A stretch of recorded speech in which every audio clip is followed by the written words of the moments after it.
What's up guys, my name is Rock, founder and owner of Gymreapers, and today I'm going to be showing you how to use figure 8 lifting straps. Most of these are commonly used for deadlifts, or any sort of pulling movement with a barbell. So what you're going to do is you're going to take the figure 8 and you're going to stick your hand through the top hole of how you're going to approach the barbell. And then you're going to loop this figure 8 strap underneath the bar. And then you can stick your hand through that final loop. Now, you want to create tension with the figure 8 straps.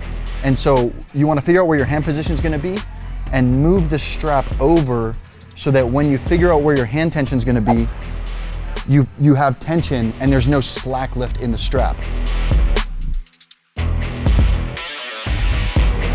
If I were to just put the strap down and try and clamp down, one, I have too much slack in my palm and it just leaves too much movement. If you move it over and you pull, now I have no tension.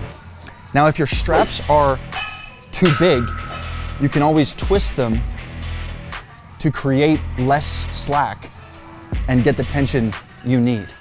Now, ours come in various sizes. If you're interested in using Gymreapers Figure 8 lifting straps, go check them out at gymreapers.com.